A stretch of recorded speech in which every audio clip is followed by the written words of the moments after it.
Hello, good morning, everyone. Thanks for joining. We will get started in, what time are we? In the next couple of moments. There's just a lot of people still logging in and as we speak, so I'll not kick off just yet. Let's just give everyone another minute or two. But again, thank you very much for joining today.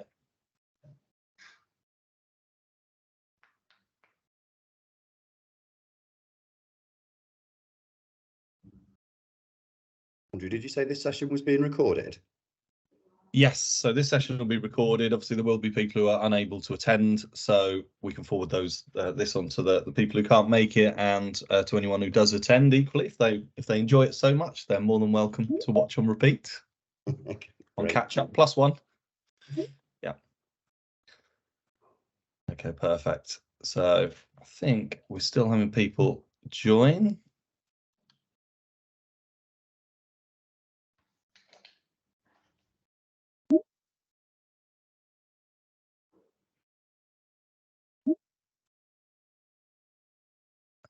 Right. Well, I think we've got quite good numbers. So what I will do, we'll crack on. There will be people joining over the next few minutes, I'm sure, but let's just make a bit of a start because there's probably quite a lot to cover on today's webinar. So first and foremost, thank you everyone for joining the webinar today. A couple of bits of housekeeping probably before we go too much further. So you'll notice everyone on the webinar, because we've actually had such a good response, it being a very hot topic, I suppose. We're going to put we've left everyone on microphone off, otherwise it'd be a bit of a free-for-all, wouldn't be very manageable.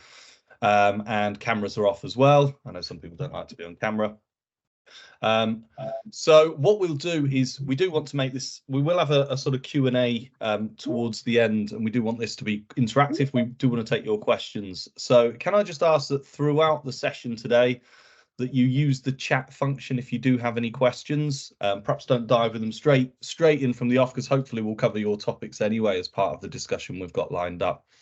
But yeah, the chat function, if you can see the chat and the Q&A, please use the chat if that's okay, everyone. Just the Q&A, for some reason you can't access it on certain mobile devices, so we'll try and keep all the questions in the same place. My colleague Bethan will be sort of gathering those up, and yeah, we'll field those towards the end of today's session. So yeah, thank you again then. So we've got quite a lot of people there. Let's get started. So what we'll do, we'll start with some introductions and a bit of scene setting, but let's just do the introductions first. Obviously, it's a good opportunity today to look back on SHDF Wave 1 and how we feel that's gone so far, and really what lessons we can use from that to plan ahead and make sure delivery on Wave 2 is a bit smoother.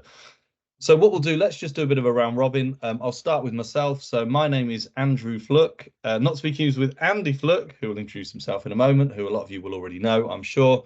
Strange, there's two of us. Yeah, so I am head of sales at EcoServe. I'll let my colleague Nat tell you a little bit more about us at EcoServe and what we do as part of his introduction. So let's hand over. I'll hand to you, Andy, naturally, as the next person then. Thank you, Andrew Fluck. My name is Andy Fluck. The first time I've come across a situation where I've got someone the same name as me, given it's such an odd surname, but delighted that I am to be here with a fellow Flucky. Andy Fluck, Development Director here at Sava. So we're very much involved in the sort of data space around the analytics of housing data and supporting social housing providers to understand their property data. Wave 1, we helped just over 50 organisations run through their funding application by interrogating their information.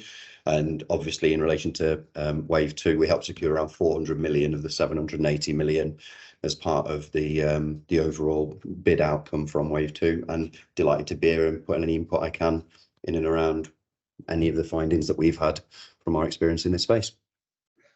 Perfect, thanks Andy. Mark, over to yourself. My name's Mark Jones, obviously another popular surname, but no one else in the, surprisingly no one else here with the same name as me. So I work for Phoenix Renewables. We're an installer company who work with a lot of social houses to deliver these measures and deliver these government-funded projects. We do the full turnkey from start to finish, retrofit assessments, coordinations, and install the measures and lodge the measures. So really here just to speak about the experiences that we've had from an installer point of view, the good and the bad. And yeah, so it's good to be here to hear what everybody else's thoughts and how we move this forward and hopefully improve the when we move into Wave 2. Perfect. Thanks, Mark. Ben, do you want to introduce yourself next, please? Morning. Is it? Yeah, it's still morning. Morning, everybody. So I'm Ben Bright. I'm a senior consultant at Turner and Townsend. We are a construction consultancy, and we run the social housing retrofit accelerator, which I'm sure many people on the call will have accessed in some capacity in the last sort of 18 months to 2 years. I think everybody probably knows who we are at this point. My role within that is I supported Wave 1 through the SHDF process. So I was a support manager for the Southeast region. And then last time around, I kind of led the Southwest team supporting all the bidders bidding into the fund from that area. Just to top trump Andy, I think the level of spend that we supported is slightly higher than that. So of the 778 million, I think it's a pretty high figure. I don't know the exact one, but it's somewhere around about 95% of the successful applicants accessed our support in some way. So we've got quite a good view of where the market is at the moment. Both from a sort of client side, but also from a contractor and supply chain side too as well. Perfect. Thank you, Ben. And last but by no means least, our very own Nathaniel. So over to you. Thanks, Andrew. Yeah, great to be here this morning with everyone. My name's Nathaniel. I'm CEO and co-founder at EcoServe. For those of you who don't know us, we specialise in compliance and workflow management solutions in the energy efficiency sector. We also now provide retrofit services into the industry. Been going for 10 years now. It's been an emotional 10 years, I'm not gonna lie, as anyone else who's been in energy efficiency will probably empathise with us, but almost feels like we're now at a bit of a reboot of the sector with everything that's going on, with all the different funding threads. Predominantly, we've only ever been involved with Eco. So it's good now to have these additional schemes online. It seems to be almost every week something else is being announced. I know today the government have dropped the consultation for Eco Plus. Seems that it's been slightly rebranded to the Great British Insulation Scheme. So that'll be a nice one to read over the next week or so. But yeah, looking forward to today's discussion, and any questions, feel free to shout out.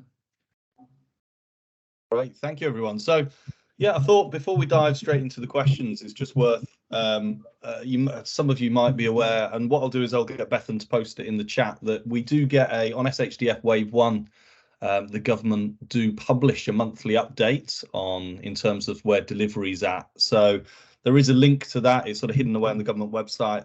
Yeah, Bethan will post that in the chat. So there we go. Thank you.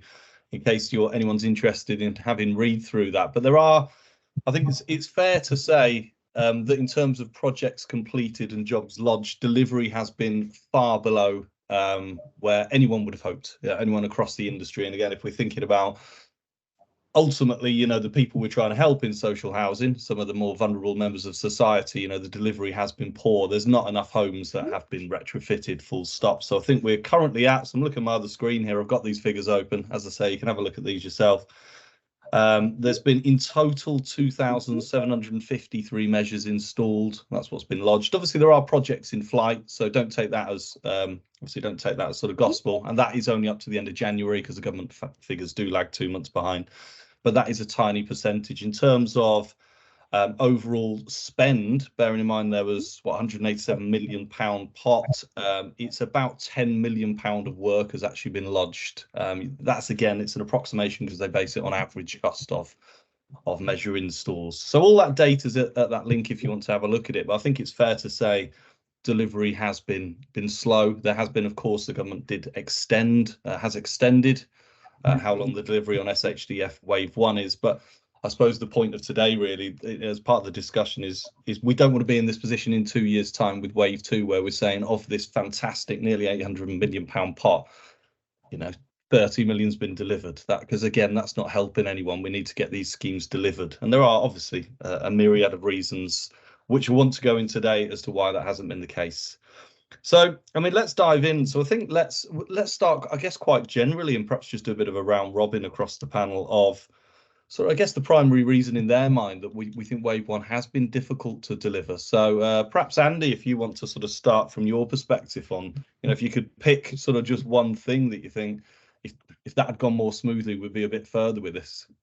Yeah, no problem. I think what I would say is the journey, and just in relation to that which Ben was talking about, I think the support network in relation to Turner and Townsend driving the whole Shearer process actually at the front end was hugely useful, certainly for our clients, in terms of driving that journey. I don't think that necessarily it was that piece of the puzzle that's been the massive challenge. What we've seen as a big challenge thereafter, not only is compiling difficult data, and obviously we look at life through a data lens, but the challenge of organizations being able to really get a view of the profile of a property before then trying to plan a bid application to say, this is the property I've got, this is how it's behaving, and this is what I want it to do, and this is how much it's going to cost us to get there. But thereafter, the allocation then of the retrofit journey in past 2035 has just been problematic, not least of which because I would say a lack of resource, a lack of professionalism or professionals in the scheme that the sector can sort of draw from in order to drive that process. So I think, in short, not necessarily one thing, a whole sequence of things around the whole space, but driven predominantly by the fact that the sector hasn't caught up with the needs of and the demand within the overall industry, and contractors and housing providers are racing around crazily trying to train up retrofit people and identify organisations and individuals that can carry out the works effectively, particularly against the backdrop of concerns, particularly with the Fabric First methodology of bringing in additional issues around damp and mould and making sure that the installation quality is up to scratch. Perfect. Ben, from your perspective, anything to add to that? I come at it from a slightly different tact, I think. If you take the Wave 1 application process, it was basically a standing start. So funnily enough, my first day at TNT was day one of the SHDF delivery service. So it was a bit of a baptism of fire, let's say. But I think it's that standing start that's left a lag behind. So a lot of organisations that received funding weren't massively au fait with the PAS process, particularly. And to be honest, a lot of stuff was thrown together kind of at the last minute. It wasn't at a planned or a strategic level or anything like that. So the run-in was very, very short. And I think that's what we're seeing is the difference between that and Wave 2, is that the preparedness level has dramatically increased in terms of knowledge, but also in terms of that strategic element to say, this is what we're trying to do with our assets, and this is all part of a plan. We're not just trying to grab funding. And I think that was probably the biggest issue through Wave 1, is there's a shiny funding opportunity in one side, and people are trying to access it, which I totally understand. But I think it was a bit more kind of Frankenstein-esque in terms of how projects are put together, whereas we're seeing a bit more of a programmatic approach now. Yeah, I would second that, certainly from our experience of the Wave 2 activity, where more organisations were viewing, I guess, that overall home improvement method with funding as a milestone towards where they want to be, where I think historically it was kind of just being fund hunters and saying, okay, we'll do that, and that's what'll do it, which was quite a snapshot decision without taking a broader whole house view of how we want this property to get.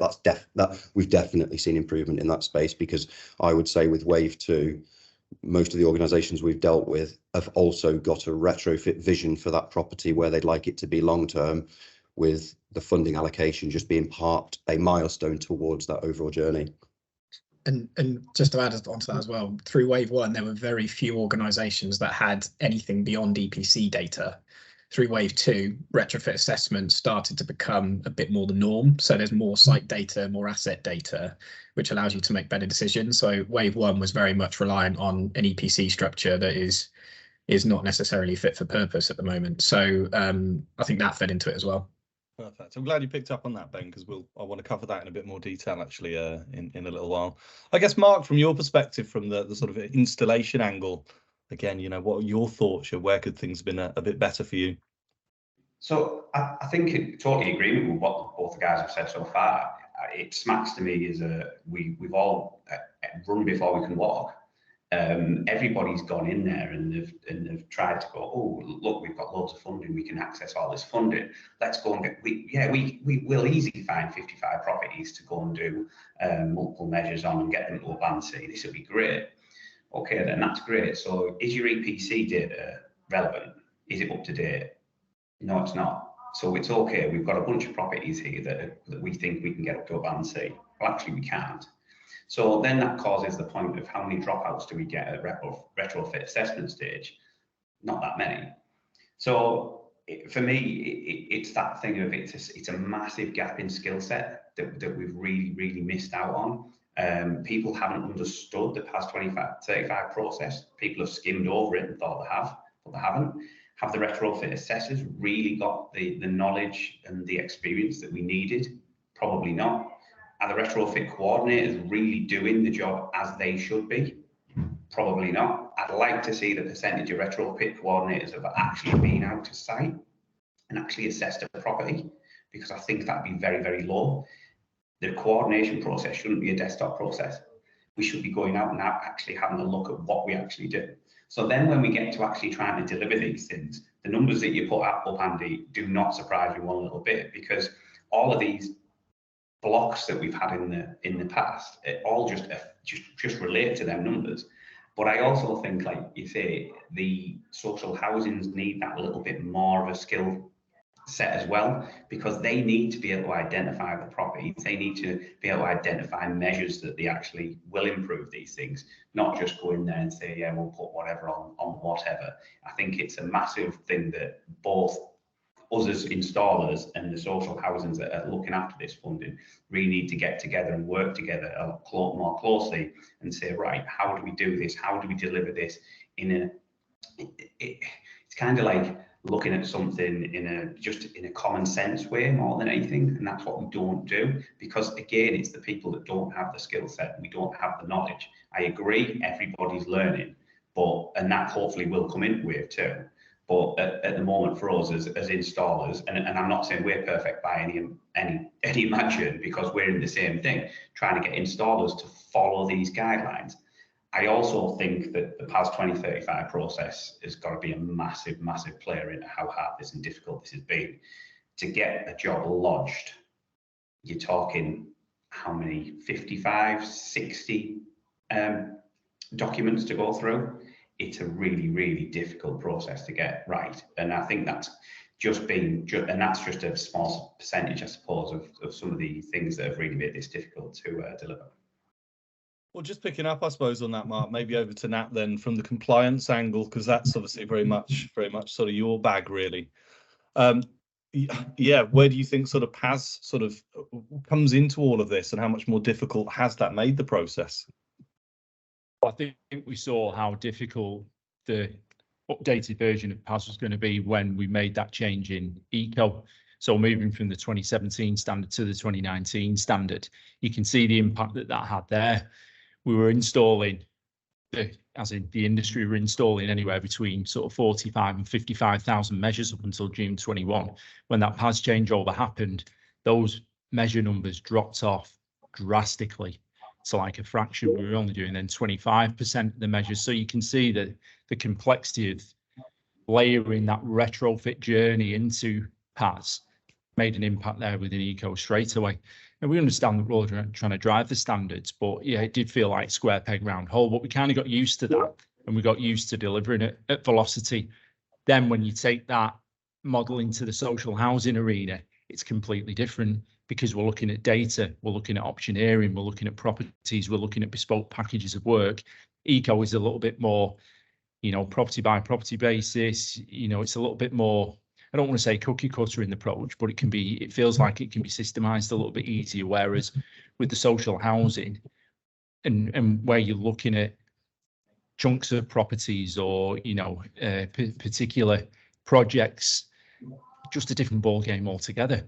So trying to ram that sort of ECO process over the top of that doesn't work. And like you're saying there, Mark, the whole end-to-end process, because you're not used to delivering at scale like some of the ECO installers are, it's a challenge. It's a lot more back end work that needs to go into it.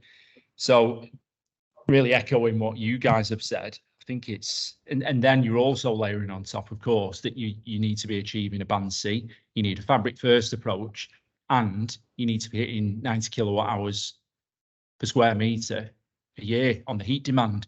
So you throw all that into the mix, creates a bit of a perfect storm, really. Perfect, thank you. So I thought what we'll do, that's a really good sort of summary, I think, is maybe just dig into some sort of almost thinking chronologically throughout the journey. You know, let's just do a bit more of a dive. And I suppose, as you've already alluded to, guys, you know, the starting point for a lot of these projects is going to be data, and we're a bit more prepared. Well, I hope to think we're a little bit more prepared. I suppose, Andy, with your experience at Sava and Intelligent Energy, you know, what has been the issue, you know, or how many issues have you seen by people just relying on EPC data as the starting point for all of this? I mean, what problems has that caused? Yeah, and certainly, as has already been mentioned, I think at the start, at the SHDF Wave 1 piece, a big part of it was that a lot of our partners had data. What they didn't have was information. Data sat all over the place in asset management systems, EPC data, all of this great and good stuff. And what ended up happening was the only format through which I could kind of glean the ability to look at a rating and consider things like heat demand was by extracting EPC data, which, as we've already suggested to some extent, we might not have a lot of faith in, a 10-year validity program. And if we haven't overwritten that data in the last 5 years, there's a good chance that that property is different to that which the EPC says. And even that assumes that the domestic energy assessor who did it in the first place did it appropriately, accurately, and comprehensively, which we've also seen isn't always the case. And you will have seen that as well. So I think certainly a big learning curve for us all has been to make sure that we don't become too reliant on the EPC. It is a bit of a blunt instrument when it comes to the sophistication of retrofit, but actually look at all of the data points that are being captured from an organization and try and build a truer picture. And a lot of that information comes from a human being visiting that property, like a retrofit assessor, for instance, and able to glean that real-time data to see where we're at.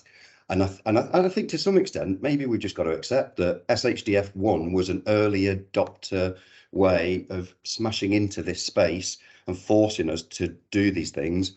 And we've all done that. I think Ben describes it as Frankenstein.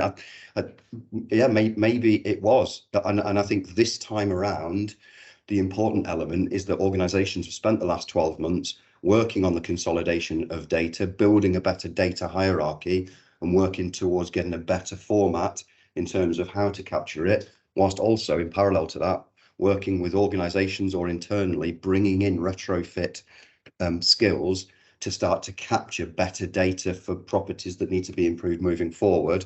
And of course, the properties that they're retrofitting now, hopefully, will also capture the post retrofit data. So what they're left with is a really great profile and picture of the property, which prepares them in great stead for the next band of improvements rather than where they've been. So I think it's a good start from a data perspective, but still a lot to do. So ultimately, can anything compete with being, you know, someone there on site doing that, you know, having the necessary skills to evaluate a property correctly? No, and I don't think, I mean, it's inconceivable. I mean, it does come back to Mark's point around the skills around it. I do worry about the lack of pathology and construction based skills that reside within a lot of retrofit assessors, coordinators and the like, because to some extent the occupational criteria requirements for somebody becoming one isn't necessarily that I'm and I'll take it to the other end of the spectrum, a chartered surveyor with proven pathology and construction underpinning skills, and then I'm plonking on top my skills and understanding of retrofit. Very often these are upskilled domestic energy assessors who in itself could have done a 5-day course from having been a milkman a week or two previous.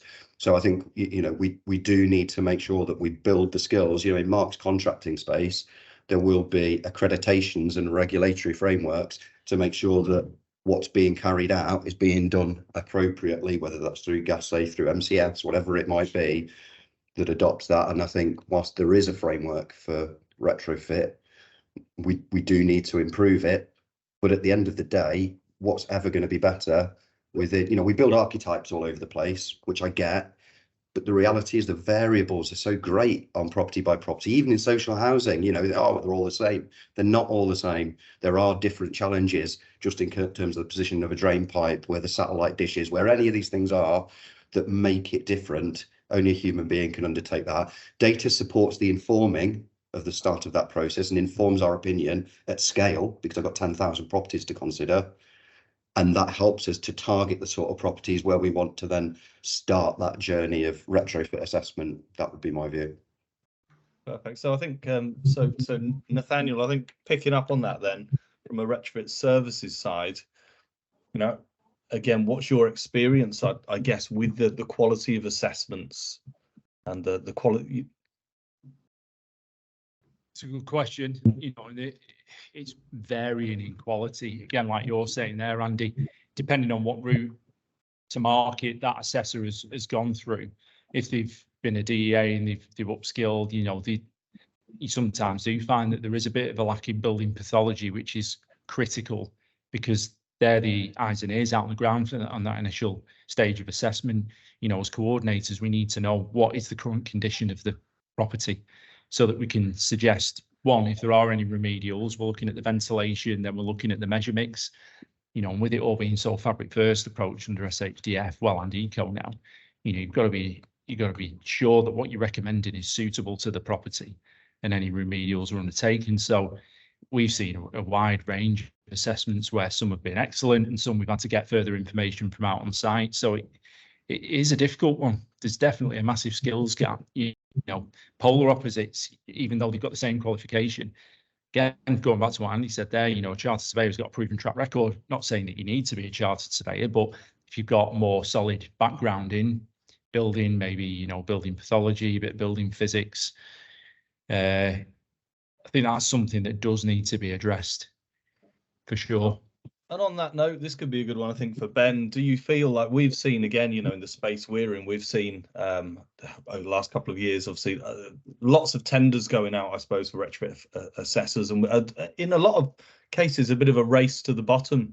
Where do you feel there's then a bit of pressure on whoever wins these bids and is trying to win a retrofit assessment, I don't know, 70 quid or something crazy? Is that in itself causing a bit of a problem, because they're just thinking volume? They need to get in and out the property as quickly as possible. Yeah, it's I don't know, it's a double-edged sword in a sense of more data is good data. So even, I don't know, I'm broadly talking here, but a poor retrofit assessment is going to provide you more data than an EPC will at this stage, in many cases. So that's a good thing that the industry is moving in that direction. But from a longer term strategic element, particularly from program planning and stuff like that, it's difficult to do that with data that's unsound.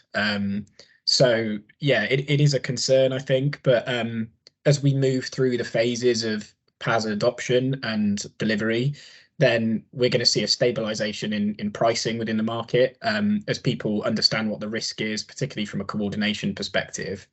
So I think we do expect that to stabilize in the next few years, particularly with the level of investment that's going in and the level of delivery that will occur.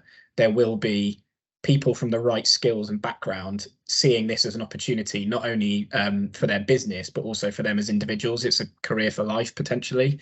So I think we will start to see that transition and that almost backfeed of people coming in, but it will take time. Okay, good. Hopefully the future's a bit brighter on that one then. Just going back again to the sort of rewind back a bit. Again, another one I think probably for you then, Ben, is I suppose the experience, or what advice you could give to, you know, there'll be a lot of people here on the call today who are, hopefully they have done a lot of the pre-planning like Andy's alluded to, but what tips would you give, or what lessons learned in terms of planning out the delivery then of a project, managing the supply chain? Again, what's, you know, where have we found sort of specific issues in your experience?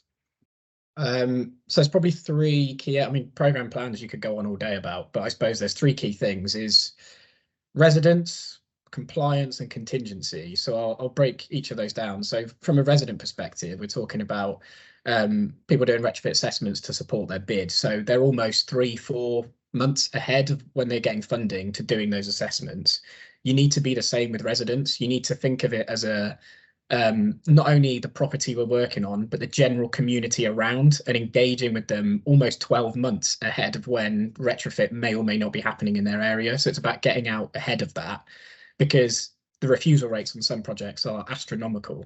And it's all about relationship building and making sure you've got the right resource. So that can be from sort of providers internally, but also how they work with supply chain and facilitate that on delivery. And it's about key roles and responsibilities being kind of assigned at the outset. So that's a big one. The compliance element is really the understanding of the process. So the time it might take to translate all of this site information into a compliant retrofit design, the skills and experience you're going to need to get there. So the people you need around the table to do that.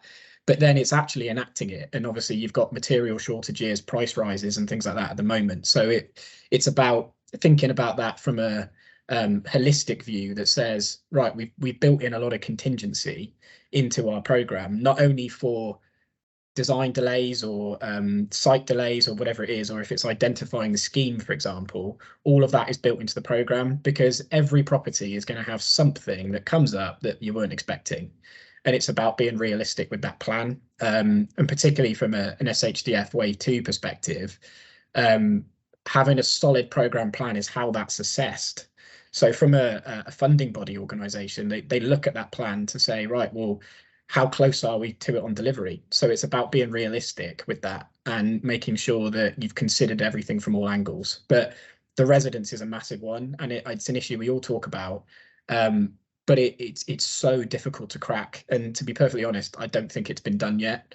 And I don't think it will be done for a period of time. But all we can do is collaborate and try and sort of drive that on as an industry generally. So yeah, I think it's probably those three kind of key areas, really. Perfect. So just going into those, because I know from talking with Mark previously, he's got, at the coalface, really. I think you've got some sort of insights on the resident engagement in particular, don't you? Yeah, I think it's Ben's right. It's one of the most important things. There's a lot of time we go out to do retrofit assessment. We go out to do any measure, and residents don't know why we're there. Nobody knows what we're doing it for. Nobody knows what we're trying to achieve. They're looking at it, and some of them are saying, "Oh, am I going to get solar panels? Great. What do you mean you're going to have to do some ventilation measures? Well, you're not doing an undercut on my door. You're not putting a trickle vent in my window." And that's the key that we've got to get around. We've got to get the understanding of these things in and a lot better. We had a very similar thing on electrification of heat when we did that. That was, you can have a free heating system. So you put an air source heat pump in for somebody for free because they've seen something where you can get a free heating system. And then they don't understand how it works. They don't understand the technology. They don't understand. So when you've installed it, you're coming back with all these issues and problems because all they've seen is they can have a free heating system. Now, what we should be doing and the way we should be approaching this, especially as social housing providers, the government should be putting in as part of the funding packages is engagement days have to be done. Residents have to go, we have to go out to community centres. We have to go out to places where we're doing these things and give the residents the whole journey of exactly what we're doing, why we're doing it, what we're trying to achieve, and what we're trying to get to. So the residents all understand. Again, communication is the absolute key. So if the residents aren't turning up to the engagement days, I mean, let's be fair, on these social housings, you get a cul-de-sac of a few people retired, you put a couple of cups of coffee and tea on, a couple of cakes, and they'll all be in there, but that gets them in. And then that gets them interested in actually what you're trying to achieve, and they understand it. Yes, let's communicate through posts, through mail, etc. But a lot of that times that just goes out in the bin. We want to be there, we want to be face to face with them. And the installer wants to be there. The installer wants to be face to face with them. We want to make a presence known, as Ben said, a long time before we actually get into this. So I think that is a massive, massive key from people and the government when they're looking at when they're allocating this funding. We get a certain percent of that funding for admin, should we say. There should be a certain percentage of that funding that has to be done and has to be spent on resident engagement before the process starts. That's interesting. Andy, do you want to add anything to that? Only that I agree 100%. I'd give you a different slant in terms of obviously our relationship with government and things like that. Is that I would argue that resident engagement is the client's responsibility to do so. They have to do this regardless of funding. There is a transition to net zero, so that engagement should be part of business as usual long term. So it should be something they're investing in. Particularly when you look at it from the metrics of how government assess these types of programs, it's about spend versus impact, and the tangible benefit of the residents is very difficult for them to ascertain. So that's probably why things like that are not included, because they're not measurable. So I think it's about that long-term strategy and saying we are going to invest in this to reap the rewards of it 2, 3, 5, whatever it is, years down the line.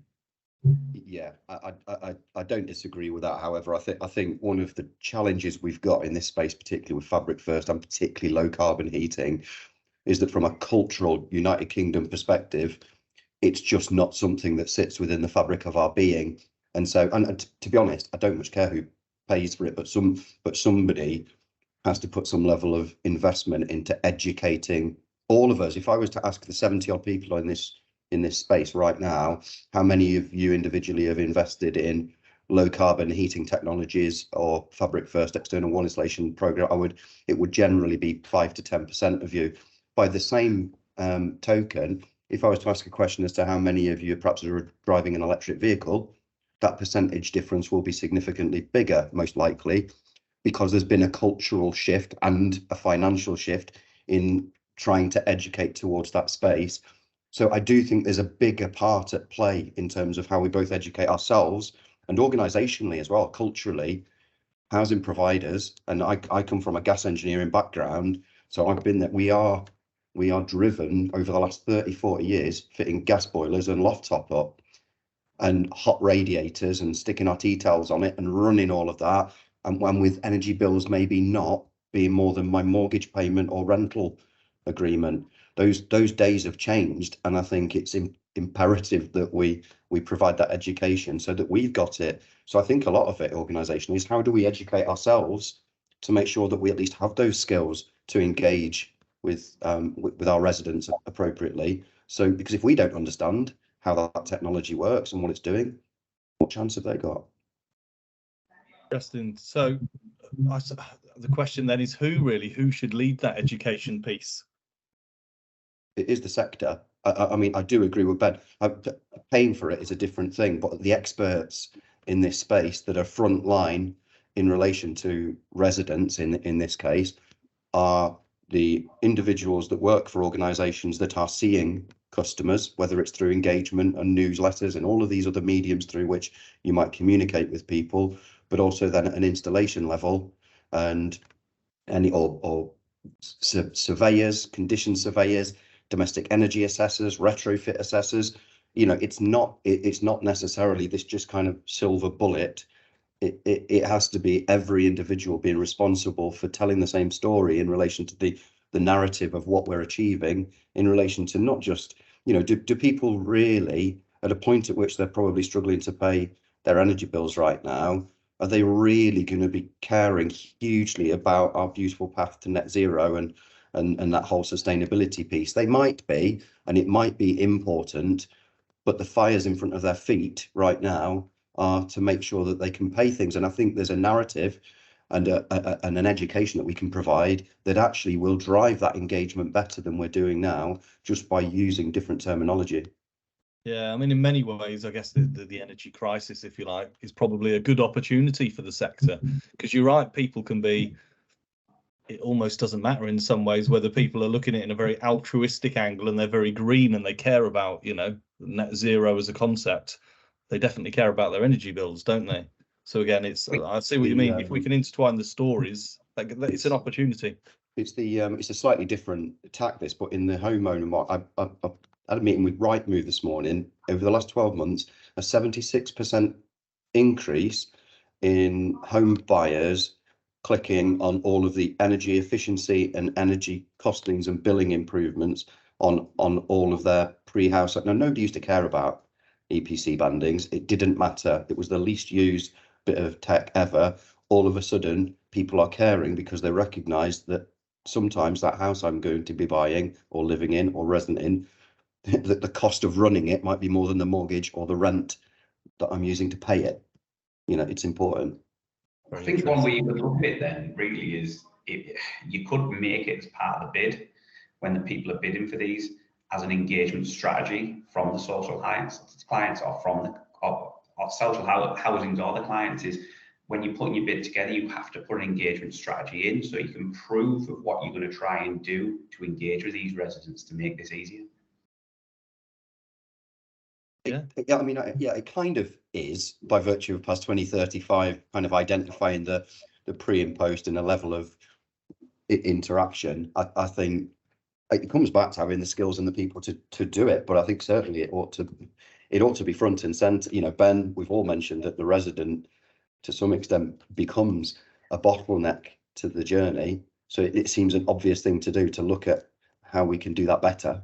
Yeah, but I mean, the engagement is one thing, but when you get into actual delivery, you've got to remember this is someone's house, Yeah. and that's the first thing. And actually, a lot of the issues. So we're involved with the Energy Sprong schemes in London through our Retrofit Accelerate for Homes program, and they're getting essentially a performance-based outcome on a property, a whole raft of work's done, which will massively change their lives. But there are still issues around, well, I've put some flooring down and the contractor's damaged it, or I can't get the same wallpaper, or there's no light fittings that are exactly the same as mine and one's been broken. And it's with the resident, the energy efficiency side is one thing, but it's actually just good delivery of works in tandem is the biggest thing that will help overcome under delivery in many respects. Is like all the pre-work and everything else is within the control of the procuring organization in a sense.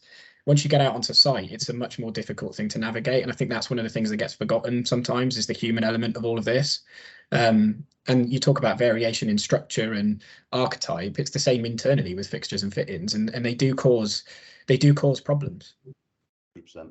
They do cause problems. I absolutely agree, but I think that's a role of a responsible installer to make sure that them problems are overcome. Now, again, I agree that that's part of the skill set and part of the good people out there that are going to do these works. We will always get people out there that try and throw these things in, but is that then the driver of the cost of what we're doing? So is that then driven by how much we're getting paid to install these things? Are people really taking the time? Can we actually do that with the installation costs? Can people install them in a manner and not have to be these cowboys, as they are, going to throw things in and just throw measures in? Because let's be fair, we as an installer, we need to run a business, and as our I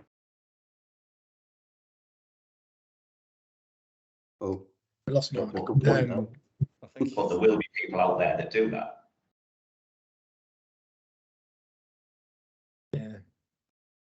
Yeah, and that's always going to be an issue. I mean, we've touched on, I suppose, because I am conscious of time a little bit. Again, I think perhaps over to Nat a little bit on obviously the idea of, I suppose, you know, we do want to drive compliance, and we want to drive good quality right throughout these projects. So I suppose, Nat, from the compliance angle again, is the PAS 2035 framework, is that entirely suitable for SHDF?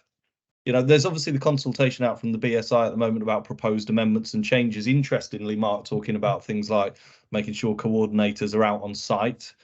It'd be interesting to get, if we get time, to talk about experience of whether actually anyone's doing like full evaluator as part of that sort of retrofit role or not. But I guess just more generally than that, you know, what could PAS be, and what could that, you know, what more could that do, that framework, I guess, to drive delivery? And again, what have the issues been with SHDF? I think at the moment it's the standard we've got, isn't it? You know, we've been operating from an installation point of view under the PAS standard for some time now. And I think we're all in agreement, as part of the various reports that have come out of different government initiatives over the last few years, there does need to be that additional layer that is driving the standards and driving the delivery. So I guess something's better than nothing. I mean, don't get me wrong, when we first looked at the upgrading the PAS standards and we did the upskilling and we did the training, you do look at it and think, how can anyone deliver under this standard? You know, big projects at speed, you know, with the diminished supply chain, with the skills gap that's in the industry. So it is a big piece, but it's a difficult one. It is, it's not easy. And, you know, if you're talking even outside of energy efficiency schemes and you're looking at the private sector, there has to be some delivery framework, standardized delivery framework that people can work to, that we know we're getting a level of quality of install. Is PAS the right standard? Well, again, this is what we're working to at the moment. There's nothing else out there in the mix. I think we've got to be a bit more, I'm not saying we're not open to it, but almost, I think we've just got to surrender to the PAS standard. You know, this is what we're working to, and we've got to make it work.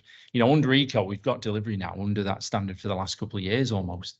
You know, we've made it work. It's been challenging, and the delivery has decreased as a result of that. But when you're talking about standards, I think BSI, this consultation that they're doing, is that going to be meaningful? Will we get anything out of that?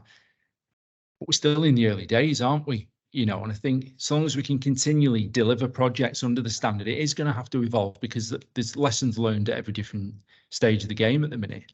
Nah, just in terms of the like say the old PAS 2030, but you know, not a massively dissimilar framework, but under the old eco schemes and back in the warm front days when it was the Wild West, despite the fact that there's been a decrease in quantity, would you say that the application of PAS over the last 3 or 4 years has improved the quality of works undertaken?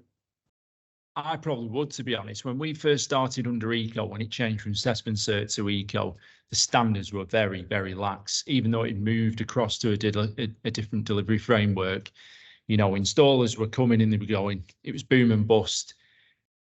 I would say that there's definitely been an improvement of that, and there's definitely a lot less cowboys in the industry now. So that can only be a positive. And at the end of the day, Eco has been the most successful government scheme to date, delivering, is it nearly 2 million measures over the period that it's been in action. So, you know, there's got to be some kudos with that.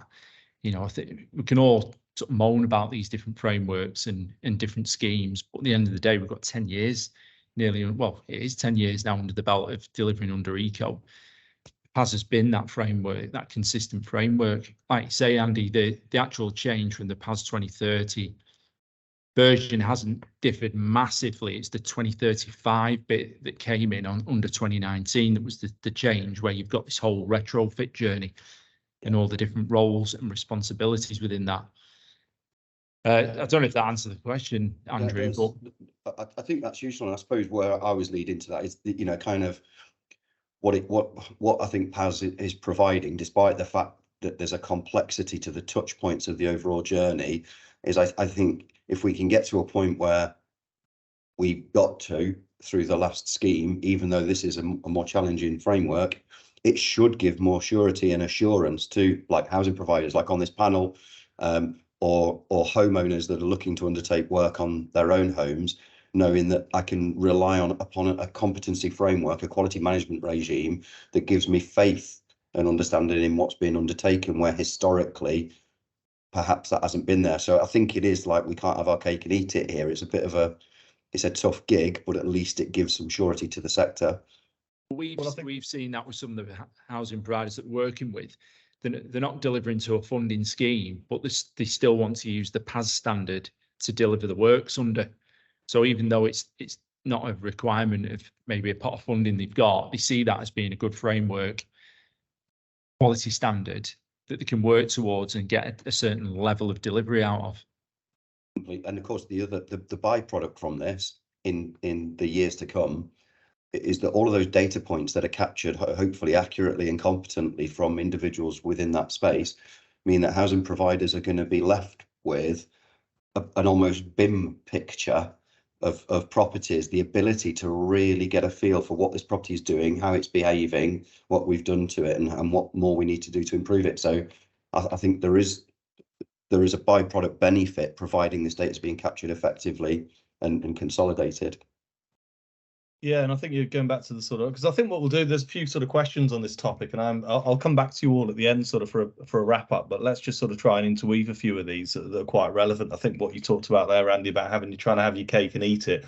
I mean, is the PAS standard, or is a standard that's great for quality of works, hopefully, but is that affecting the ability to retrofit at scale? Is that, you know, how are we ever going to achieve any of these targets? And I think Matt on here, yeah, it's got a similar sort of comment here. It's about how you balance really the breadth and depth of retrofit, and the fact that you've got to revisit properties that have already been retrofitted, you know, ahead of 2050. How many times you've got to go through this process as well? So again, it's how do we get to a position where it is more at scale? That is the difficulty, isn't it? I can hand that to any of you. If anyone wants to jump in on that, I don't know. Maybe no one's got the answer to that one. That's probably a difficult question. Well, yeah, it probably is a difficult question, but I mean, I think now that even houses that are being built today are going to have to be retrofitted. You know, and that's is a bit crazy. We've tried so many times to get to it. You know, a net zero standard for buildings, and it just keeps getting kicked down the road. So it's got to be an uptake industry wide, hasn't it, and sector wide. You know, there's a lot more, you know, there's 12.6 billion quid worth of funding now available through different and varying schemes over the next 4 or 5 years, which is great. But again, you know, when you look at the volume and what needs to be achieved, even just 2030 to reduce emissions by 60%, it's enormous.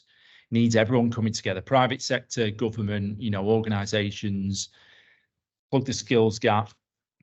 That's probably a broader answer than we were looking for there, Andrew, but there's no right or wrong answer. Like you said, Andy, there isn't a silver bullet. We've just got to kind of, someone's got to take the lead with it, haven't we? Otherwise, nothing will get done.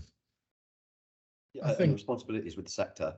You know, I think government can put these frameworks together, but I think we have to accept responsibility of it within each of our occupational competencies of the sector collaborating to find the solutions to not only tackle the social housing sector, but also in that able to pay market, and find ways of utilising that to make it work with the support of government, and use, as we've always done, in innovation to do it, much like you guys have done with your software program, you know, creating simplicity within a complex world to try and make these things more achievable. And I think that is a responsibility on the sector.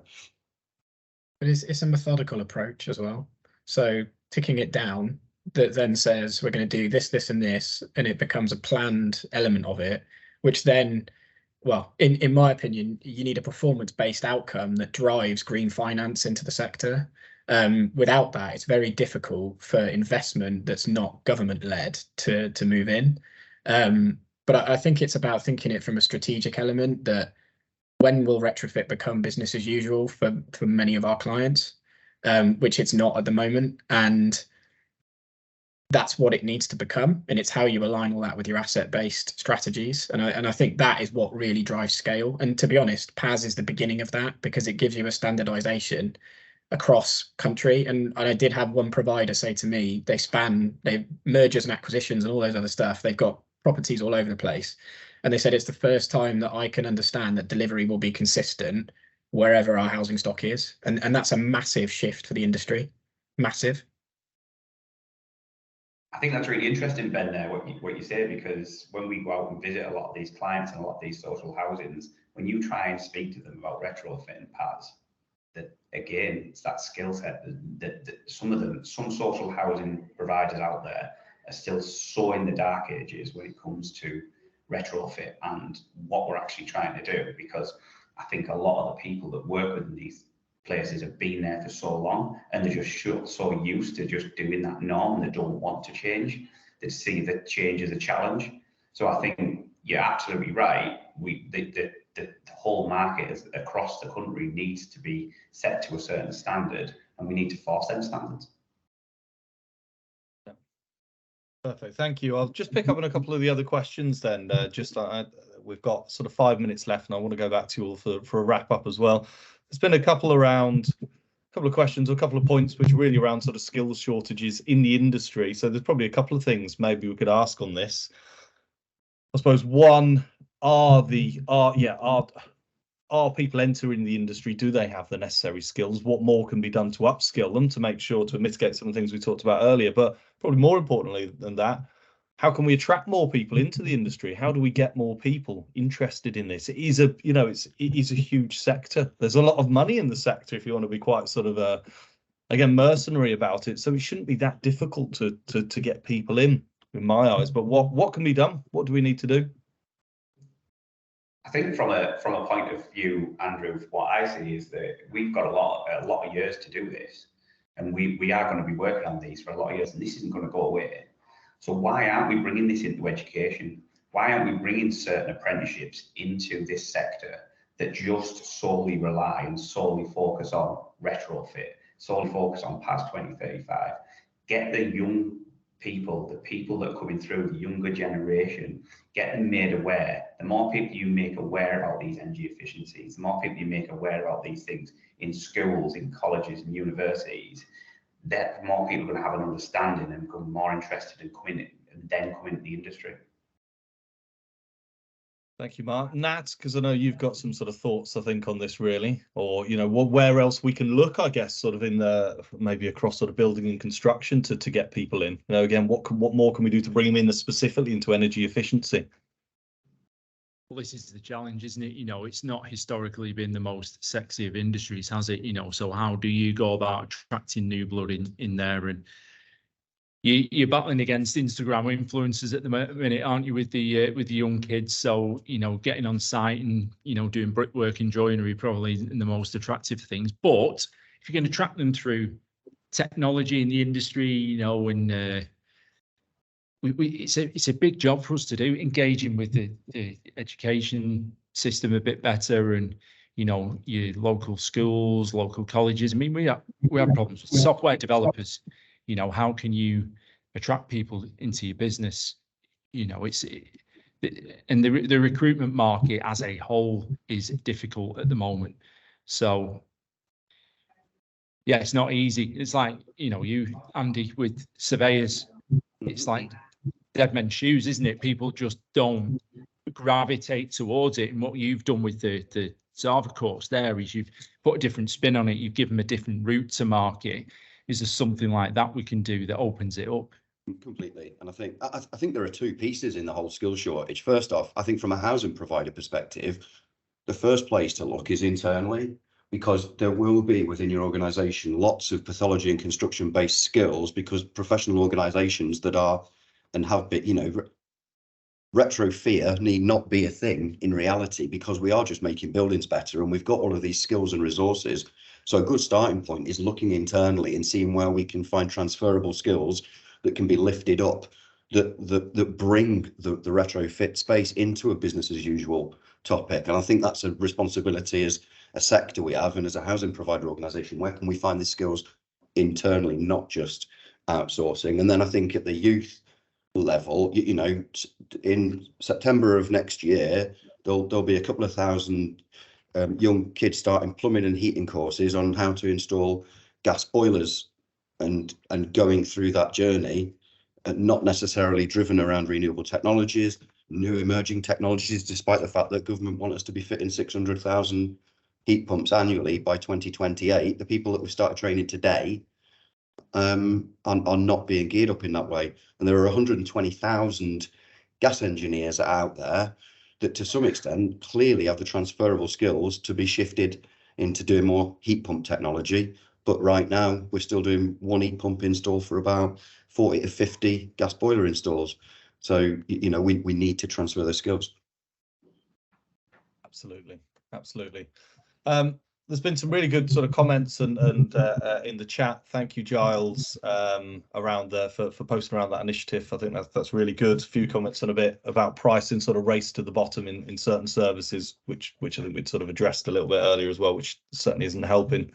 Doesn't help with quality. But again, Andy, can I just jump in on the cost thing? Sorry, I think one of the things that's interesting with the industry is how we account for cost. So if you take retrofit, broadly, you've got component, you've got compliance, and you've got asset. Those are your three categories where costs broadly fill. So a component is a component. You're buying a material, you're buying that. The compliance is to make sure that you're getting the right quality. So to me, those two in many respects, account for the retrofit process.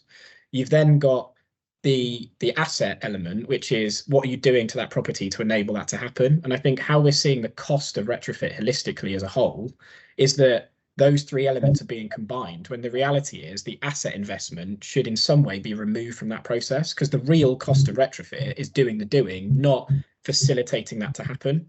And I think it's how we account for that as an industry will be a really interesting piece going forwards, because it's all then the value for money within retrofit and the business case development that you produce for it as well.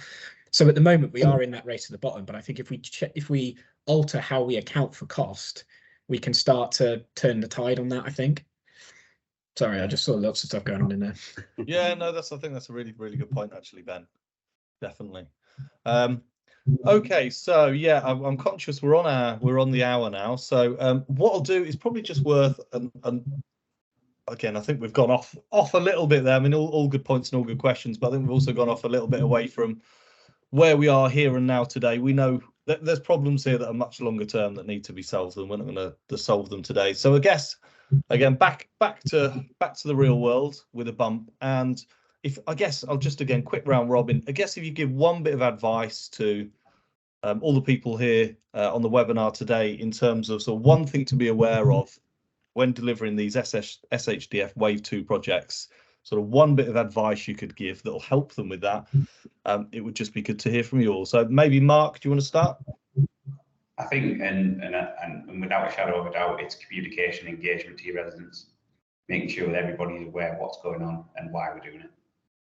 Perfect. Thank you, Mark. Ben? I'd second Mark's point. It's residents, because the strategic side is one thing, you've got to do the doing, and the residents are the biggest blocker to that. Okay, Andy, you going to agree with that, or something else from yourself? Yeah, exactly.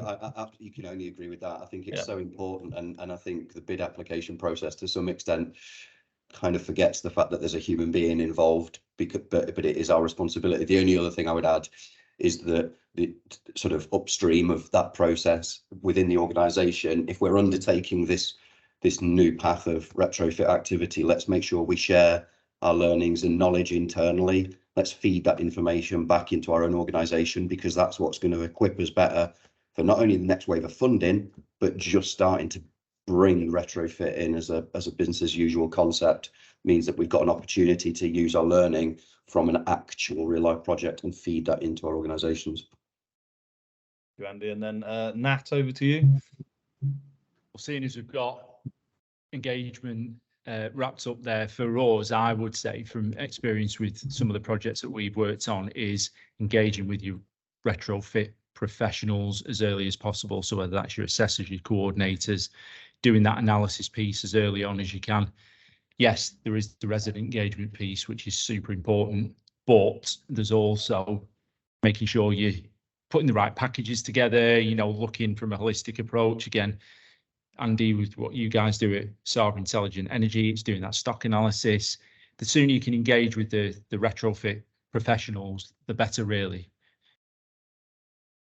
Thank you.